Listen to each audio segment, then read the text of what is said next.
اہم واقعے سے. یہ واقعہ مستد احمد کا ہے، معتبر روایت ہے. موسیٰ علیہ السلام کا زمانہ تھا اور موسیٰ علیہ السلام کو حکم ہو گیا تھا کہ وہ بنی اسرائیل کو لے کر مصر چھوڑ دیں. بنی اسرائیل کو لے کر اب جائیں بیت المقدس میں، وہاں پر دوبارہ بنی اسرائیل کو بسائیں. اور موسیٰ کو یہ حکم تھا کہ فرعون کے سامنے دعوت پیش کریں. اگر فرعون اعراض کر جائیں تو فرعون کا معاملہ چھوڑیں، بنی اسرائیل کو لے کر مصر چھوڑ دیں. تو موسیٰ علیہ السلام نے بنی اسرائیل کو اکٹھا کیا اور کہا کہ ایک وقت موعود آنے والا ہے جس میں ہمیں مصر چھوڑنا ہے. تو بنی اسرائیل کو موسیٰ نے جمع کیا اور اس کے بعد مصر چھوڑنے کی تیاری کی. تو اتنے میں ایک صاحب جو موسیٰ علیہ السلام کے خاص لوگوں میں سے تھے، موسیٰ علیہ السلام کے پاس بعض علماء تھے جن کا تعلق بنی اسرائیل سے تھا، جن سے موسیٰ علیہ السلام رائے و مشورہ کرتے تھے. تو ان میں سے ایک نے کہا کہ اے موسیٰ، بنی اسرائیل کو یوسف علیہ السلام نے یہ حکم دے رکھا ہے کہ جب بھی میری وفات ہو جائے تو میرے نعش کو اس مبارک زمین میں دفن کرنا، مصر میں دفن نہیں کرنا. اور اس کے بعد وہ صاحب نے کہا، اس عالم نے کہا کہ ہم لوگ بنی اسرائیل یوسف علیہ السلام کی اس وصیت پر عمل نہیں کر سکے. ہم چونکہ غفلت برتنے والے تھے، نادان اور ناکارہ قوم تھے، اس لیے ہم نے یوسف کی اس وصیت پر عمل نہیں کیا. ان کی نعش کو ہم نے مصر ہی میں دفن کر دیا. اب چونکہ ہم مصر چھوڑنے والے ہیں تو بہتر یہ ہوگا کہ ہم ان کی نعش کو ساتھ لے جائیں، لے جا کر اس مبارک اور مقدس سرزمین میں دفن کریں. تو موسیٰ علیہ السلام نے پوچھا کہ کسی کو پتا ہے کہ ان کی نعش کہاں ہے، کہاں انہیں دفن کیا گیا؟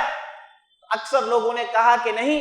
ان میں سے ایک آدمی نے کہا کہ میں ایک ایسی بوڑھیا کو جانتا ہوں جس کے پاس اس کے بارے میں علم ہے. تو موسیٰ علیہ السلام نے کہا کہ چلو اس بوڑھیا کو لے لاؤ. تو بوڑھیا کو حاضر کر دیا گیا. وہ بوڑھیا بڑی خوبصورت، بڑی عمر اس کی گزر گئی تھی، اس کے پیٹ میں گونڈ پڑ گیا تھا، اتنی ضعیف تھی. تو موسیٰ علیہ السلام نے دیکھیں اتنی بوڑھیا، اتنی ضعیف اور اتنی ناتوانی، اس کے باوجود سوچ دیکھیے کتنی تر و تازہ ہے، سوچ دیکھیے کتنی روشن اور منور ہے. تو موسیٰ علیہ السلام نے اس بوڑھیا سے پوچھا کہ چلو مائی بتا دو کہ ہم نے قبر کہاں دفن کیا تھا، نعش کہاں دفن کیا تھا، یوسف کی قبر کہاں ہے؟ تو اس بوڑھیا مخاطب ہے موسیٰ علیہ السلام، جلیل القدر رسول ہیں. انہوں نے ایسا معجزہ دکھایا کہ بنی اسرائیل کو بہت دنوں تک سمجھ میں نہیں آیا کہ ہوا کیا.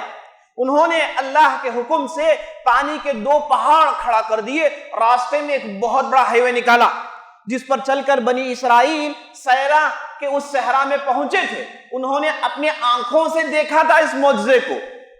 تو ایسے بڑے بڑے کام موسیٰ نے، اور فرعون سے ان کے مناظرے. تو موسیٰ جلیل القدر پیغمبر رسول، وہ ان سے مخاطب ہیں، کہتے ہیں کہ چلو بتاؤ کہ قبر کہاں ہے. تو بوڑھیا بجائے اس کے کہ کہتی کہ میں جانتی ہوں کہ نہیں جانتی ہوں، بجائے اس کے کہ بتاتی کہ جگہ کہاں ہے، اس بوڑھیا نے کہا کہ ایک شرط ہے. اس بوڑھیا نے کہا کہ ایک کنڈیشن پر میں بتاؤں گی. تو موسیٰ نے کہا کہ چلو تمہاری کنڈیشن کیا ہے وہ بھی بتا دو. تو اس بوڑھیا نے کہا کہ اے موسیٰ تم اللہ سے دعا کرو کہ میں تمہارے ساتھ جنت میں رہوں، میں تمہارے ساتھ جنت میں رہوں، اور تمہیں جنت میں جو بھی فیسلٹیشنز اور جنت میں تمہیں جو بھی مہمان نوازی، جو بھی نعمتیں تمہیں ملیں گی، اس میں میں شریک رہنا چاہتی ہوں. موسیٰ علیہ السلام ٹھہرے. موسیٰ علیہ السلام اس کی جرت، بنی اسرائیل کو تو وہ درے مارتے تھے، لاٹھیوں سے مار مار کے بنی اسرائیل کو درست کیا.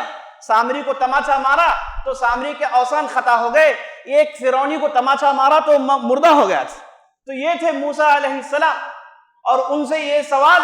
تو موسیٰ نے کہا کہ نہیں، کیا پوچھ رہی ہو، یہ تو ہم نہیں دے سکتے، اس کا تو وعدہ ہم نہیں کر سکتے.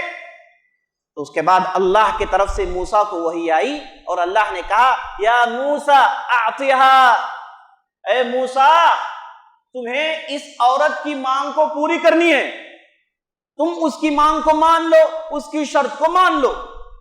اب موسیٰ علیہ السلام اللہ کا حکم آنے کے بعد کہاں سے انکار کر سکتے ہیں؟ کہتے ہیں کہ ٹھیک ہے میں تمہاری مانگ مان لیتا ہوں، چلو مجھے اس جگہ کو دکھاؤ۔